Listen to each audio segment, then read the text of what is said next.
Okay, student, this is clip number 5, CA week 11. So this is the final clip जो हम करेंगे आज हम कंप्लीट करेंगे। हम इस एग्जांपल को कंप्लीट करते हैं और हम पाइपलाइनिंग के कॉन्सेप्ट से बड़ी अच्छी तरह अब अपने आप को इंट्रोड्यूस कर लेते हैं। अच्छा, यहाँ पर हम एक एग्जांपल अभी सॉल्व करने लगे और यहाँ पर हम बहुत सारी चीज़ों को समझेंगे, जैसे सेगमेंट क्या होते हैं ये हमें पता होना चाहिए।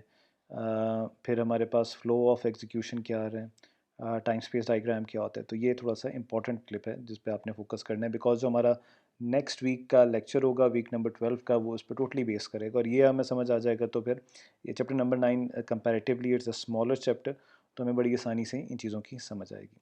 अच्छा, अब यहाँ पर हम ज़रा बात करते हैं कि हम एक काम करना चाह रहे हैं, हम एक इक्वेशन को हम सॉल्व करना चाह रहे हैं, ए इंटू बी प्लस सी। अच्छा, अब ये जो है ये एक सिंगल जॉब नहीं है। ये अगर आप कोर्स देखें ये आई है। आई मीन्स कि यहाँ पर हमारे पास आई क्या है, 1 से लेकर 7, तो कि हमें 7 टाइम्स यही काम करना पड़ेगा। पहले A1 B1 C1 पर, फिर A2 B2 C2 पे, एंड दिस थिंग्स विल हम कंप्यूट करेंगे टिल हम 7 यानी तमाम के तमाम ये टास्क ना हो जाए। क्लियर हो गया। अच्छा, अब इस काम को करने के लिए हमने एक पाइपलाइन बनाई है, या हम अभी पाइपलाइन को नाम नहीं लेते, हमने एक सेटअप को इंट्रोड्यूस कराया है। अच्छा, वो सेटअप कैसे काम कर रहा है कि सबसे पहले हम R1 और R2 दो हमारे पास रजिस्टर्स हैं, जिसमें हम क्या लेंगे, A1 और B1 को लेंगे। फिर हम क्या करेंगे सेकंड स्टेप में, हमारे पास हम एक सेगमेंट से पास करेंगे जिसमें R1 और R2 यानी A मल्टीप्लाई बाय B हो चुका होगा और इसका रिज़ल्ट हम R3 में लेंगे। अब इस वक्त हम C1 को भी ले लेंगे और C1 की वैल्यू कहाँ चली जाएगी, R4 में। और अब हमारे पास R3 में क्या है, A इंटू बी, और हमारे पास इधर क्या आ जाएगा, C आ गया, C1 आ गया। और फिर हम फाइनली दोनों को ऐड करके R5 में कर लेंगे। लेकिन यहाँ पर हमें पाइपलाइन कहीं नज़र नहीं आ रही। अब हम ज़रा पाइपलाइन को देखते हैं। अच्छा, ये हमारे पास डायग्राम है, एक सिंपल सा डायग्राम है जिसकी अभी हम थोड़े पहले जिक्र किया, और हम इसको अब ज़रा डिस्कस करते हैं। अच्छा, जो हमारा लास्ट क्लिप था उसमें हमने क्या किया था, एक इंडस्ट्री की एग्जांपल ली थी, बेवरेज यानी मशरूब बनाने वाली एक प्लांट की एग्जांपल दी थी।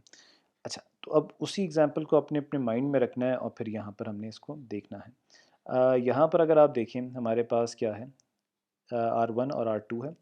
ये वही दो रजिस्टर्स हैं जो A1 और B1 की वैल्यूज़ को एक्सेप्ट करेंगे। फिर हमने यहाँ पर एक प्रोसेसिंग यूनिट लगाया हुआ है जो जिसका काम सिंपल क्या है, मल्टीप्लाई करना है। आपको याद होगा हमने पैरेलल प्रोसेसिंग में एक कॉन्सेप्ट को पढ़ा था जहाँ पर हमारे पास जो प्रोसेसिंग यूनिट्स होते हैं वो इंडिपेंडेंट होते हैं। अब ये एक डेडिकेटेड इंडिपेंडेंट यूनिट है जिसका सिर्फ एक ही काम है, मल्टीप्लाई करना। तो क्या होगा, पहले स्टेप नंबर 1 में यहाँ पर A1 B1 आ गए, R1 में A1 आ गया और R2 में B1 आ गया। अच्छा, जब ये मल्टीप्लाई होगा तो इसका रिजल्ट कहाँ चला जाएगा, R3 में। दिस इज सेकेंड स्टेप, यानी A1 B1 का मल्टीप्लिकेशन कहाँ चला गया, यहाँ पर आ गया। इसी टाइम में हमारे पास यहाँ पर C1 भी आ जाएगा R4 में। अब यहाँ पर इंपॉर्टेंट बात यह है कि अभी हमारे पास ये जो पहला सेगमेंट है ये फ्री हो गया, ये फ्री हो गया। सेगमेंट मीन्स जो हमारे पास एक कंप्लीट हमारे पास एक कंप्लीट प्रोसेस की हमारे पास जो एक इंडिपेंडेंट यूनिट होता है उसे हम सेगमेंट कहते हैं। तो अभी ये वाला सेगमेंट आपके पास फ्री है। ये हम यहाँ पर टाइम स्पेस डायग्राम में सेगमेंट्स को डिस्कस करेंगे, ठीक है। ये फ्री है, तो ये कौन, ये इधर अब क्या होल्ड हो जाएगा, यहाँ पर A2 और B2 होल्ड हो जाएगा। यहाँ पर क्या है, A1 मल्टीप्लाई बाय B1 और यहाँ पर C1 है। अच्छा, अब जब A1 मल्टीप्लाई बाय B1 इधर आएंगे और यहाँ पर हमारे पास C1 आएगा तो ये क्या हो जाएगा, ऐड हो जाएगा, और ऐड होकर रिजल्ट कहाँ पर चला जाएगा, R5 में। लेकिन जब ये हमारे पास A इंटू बी प्लस सी, A1 into B1 plus C1 यहाँ पर आएगा, तो हमारे पास यहाँ पर क्या आ जाएगा, A2 इंटू B2, और यहाँ पर हमारे पास क्या आ जाएगा, C2, और यहाँ पर हमारे पास क्या आ जाएगा, यहाँ पर हमारे पास आ जाएगा A3, और यहाँ पर B3 हो जाएगी। तो ये हमारे पास पाइपलाइन है। अगर आप यहाँ पर गौर से देखें, यहाँ पर जब ये एडिशन हो रहा था तो यहाँ पर हमारे पास A1 B1 C1 की एडिशन हो रहा था, तो यहाँ पर आपके पास क्या हो रहा था, A1 और B1 मल्टीप्लाई हो रहे थे, उनका रिजल्ट यहाँ पर आ रहा था, और यहाँ पर आपके पास C2 आ रहा था। मैं दोबारा बताऊँ, जब यहाँ पर A1 B1 और C1 ऐड हो रहे थे मल्टीप्लाई होने के बाद, तो यहाँ पर क्या हो रहा था, A2 और B2 मल्टीप्लाई हो रहे थे और यहाँ पर हमारे पास C2 लोड हो रहा था, और यहाँ पर हमारे पास क्या आ रहा था, A3 और B3 यहाँ पर आपके पास लोड हो रहे थे। तो ये हमारे पास एट द सेम टाइम तीनों प्रोसेसेस यानी तीनों segment at the same time काम कर रहे थे, ठीक है। तो that is why we call it a pipeline. और इसके ज़रिए हम क्या एक्चुअली अचीव कर रहे हैं, इसके ज़रिए हम पैरेलल प्रोसेसिंग अचीव कर रहे हैं। जो हमारा की पॉइंट है, हम पाइपलाइन को यहाँ पर क्यों डिस्कस कर रहे हैं, हम यहाँ पर इसलिए डिस्कस कर रहे हैं बिकॉज इसके ज़रिए हम क्या कर सकते हैं, पैरेलल प्रोसेसिंग अचीव कर सकते हैं। और पैरेलल प्रोसेसिंग आपको, जैसे मैंने आपको वो शुरू में एक एग्जांपल दी थी कि राहत वाली, कि हमारे पास अगर हमने कम टाइम में, ठीक है, ज़्यादा काम करना हो तो हमारे पास हम पैरेलल प्रोसेसिंग की तरफ जाएंगे, यानी मल्टीपल प्रोसेसिंग यूनिट्स की तरफ जाएंगे, ठीक है। तो यहाँ पर हम कर रहे हैं। अगर अभी भी आपको पैरेलल प्रोसेसिंग की समझ नहीं आई तो हम यहाँ पर एक टाइम डायग्राम देख रहे हैं, स्पेस टाइम डायग्राम। इसे हम स्पेस टाइम डायग्राम क्यों कहते हैं, बिकॉज हमें यहाँ पर कॉलम वाइज हमें काम होता हुआ नज़र आ रहा है और यहाँ पर हमारे पास टाइम भी चलता जा रहा है। तो हम यहाँ देखेंगे। अच्छा, इसको ज़रा मैं इस टेबल को इंट्रोड्यूस कर लूँ ताकि आपको समझ आ जाए। ये टेबल के हमारे पास मल्टीपल कॉलम्स हैं। पहला जो कॉलम है वो आपको टाइम यानी क्लॉक पल्स के बारे में बता रहा है। यहाँ पर हमने एक्चुअल वैल्यूज़ नहीं ली, अपनी आसानी के लिए 1 2 3 किया है ताकि हमें समझने में आसानी हो। हमने इस पूरे सेटअप को 3 हिस्सों में डिवाइड कर लिया है। इसको हम सेगमेंट नंबर 1 कह रहे हैं, यहाँ पर लिखा हुआ है R1 R2। इसको हम क्या कह रहे हैं, सेगमेंट नंबर 2, लिखा हुआ है R3 और R4। और इसको हम क्या कह रहे हैं, सेगमेंट नंबर 3। ये आपको समझ आ गई। इसमें जो जो रजिस्टर्स इस्तेमाल हो रहे हैं वो हमने यहाँ लिख लिया। रजिस्टर्स का होना इसलिए ज़रूरी है क्योंकि हमारे पास प्रोसेस डेटा को होल्ड करने के लिए रजिस्टर्स की ज़रूरत होगी, तो ये हमारे पास आ गए। अच्छा, अब हमारे पास जब हम क्लॉक 1 में आते हैं, ठीक है, तो हमारे पास A1 और B1 क्या हुआ, एक्सेप्ट किया यहाँ पर, ठीक है। अब इस सेगमेंट का काम विद रिस्पेक्ट टू A1 और B1 ख़त्म हो गया। ये हमारे पास सारा काम हुआ क्लॉक 1 में, ये हमारे पास सारा का सारा काम हुआ क्लॉक 1 में। अब जैसे ये क्लॉक 1 एक्सपायर हुई यानी इस क्लॉक का टाइम ख़त्म हुआ, हम क्लॉक 2 पे जाने लगे, तो ये जो A1 और B1 थे ये नेक्स्ट सेगमेंट में मूव कर गए, ये नेक्स्ट सेगमेंट में मूव हो गए।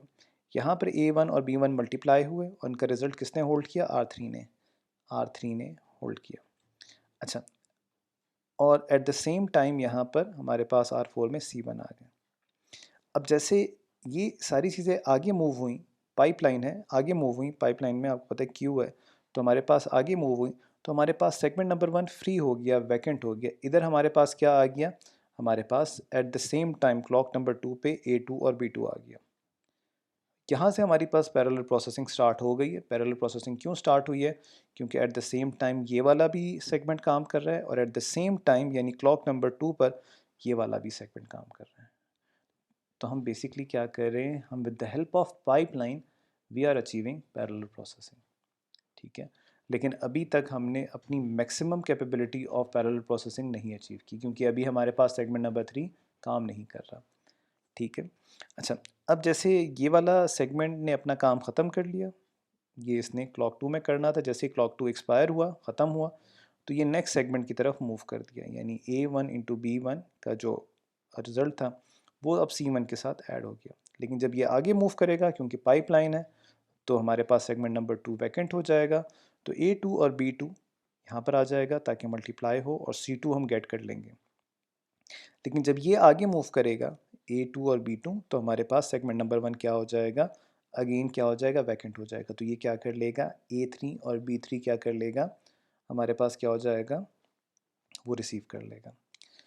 अब यहाँ से क्लॉक नंबर 3 से हमारे पास मैक्सिमम पैरेलल प्रोसेसिंग स्टार्ट हो गई है क्योंकि हमारे तीनों के तीनों segments eight the same time क्या कर रहे हैं, काम कर रहे हैं। काम करने का मतलब है कि एक ही टाइम में हमारे पास तीनों सेगमेंट प्रोसेसिंग कर रहे हैं, यानी we are what we are achieving here, we are achieving parallel processing. Start यहाँ से हो गई थी लेकिन क्लॉक नंबर 3 से हम लोग मैक्सिमम पैरेलल प्रोसेसिंग को हम अचीव कर रहे हैं। अच्छा, ये प्रोसेस अगर आप देखें तो ये चलता जाएगा क्योंकि हमारे पास आई की वैल्यू अप टू क्या थी, 7 थी, आई की वैल्यू अप टू 7 थी। तो यहाँ पर हमने क्या किए, हमने 7 तक किए। अब क्योंकि 8 पे हमारे पास A8 और B8 नहीं था, तो हम यही इस इनकम्प्लीट जॉब को करेंगे और यहाँ पर ये वैकेंट रहेगी, ठीक हो गया। अच्छा, यहाँ पर अगर आप एक एक बहुत इम्पॉर्टेंट बात को नोट करें, and that is the last thing, फिर हम इस पर हम आज का लेक्चर ख़त्म करेंगे, कि हमारे पास जो फर्स्ट प्रोसेस था यानी A1 और B1 उसको कंप्लीट होने के लिए 3 क्लॉक्स लगी, क्योंकि हमारे पास 3 सेगमेंट थे, 1 2 3, यानी क्लॉक नंबर 3 पे हमने इसे कंप्लीट कर लिया। लेकिन अगर आप गौर से देखें A2 और B2 को कंप्लीट होने के लिए सिंपल एक क्लॉक लगी, किसके बाद? A1 के बाद। यानी हमारे पास 3 क्लॉक्स में क्या हुआ? A1 B1 और C1 कंप्लीट हुआ, लेकिन क्लॉक नंबर 4 यानी एग्जैक्टली 1 क्लॉक के बाद A2 B2 और C2 प्रोसेस हो गया। और फिर अगर आप गौर से देखें तो यहाँ पर फिर हर क्लॉक पर नया प्रोसेस कंप्यूट हो रहा है, प्रोसेस हो रहा है, यानी A1 B1 C1 C3 पर हुआ, क्लॉक नंबर 3 पर, ये क्लॉक नंबर 4 पे, ये क्लॉक नंबर 5, और यहाँ पर देखेंगे तो हमें ये पता चल रहा है कि हमारे पास जो फर्स्ट प्रोसेस होता है पाइपलाइन में उसे कंप्लीट टाइम लगता है, जो एक सीक्वेंशियल को लगेगा, यानी एक नॉर्मल एग्जीक्यूशन वाले को लगेगा जिसमें पैरेलल प्रोसेसिंग ना हो। लेकिन उसके बाद हमारे पास जितने भी जॉब्स आएंगी, जितने भी हमारे पास टास्क आएंगे, उनको 1 क्लॉक यूनिट लगेगा, उनको 1 क्लॉक यूनिट लगेगा। ठीक है, पहले को इसलिए मैक्सिमम टाइम लगा यानी 3 क्लॉक यूनिट्स लगे बिकॉज तब हमारे पास पाइपलाइन क्या थी? एम्प्टी थी, और उस पर कोई पैरेलल प्रोसेसिंग नहीं हुई। लेकिन जैसे ही हम आगे बढ़ते गए तो हमारे पास पैरेलल प्रोसेसिंग स्टार्ट हुई। जैसे हमारे पास क्लॉक नंबर 1 पर नहीं थी पैरेलल प्रोसेसिंग, क्लॉक नंबर 2 पे पैरेलल प्रोसेसिंग स्टार्ट हो गई, तो बाकियों के लिए हमारे पास टाइम क्या होता गया? रिड्यूस होता गया। ठीक है, अच्छा, यहाँ पर हमारे पास CA का वीक नंबर 11 का क्लिप नंबर 5 एंड होता है।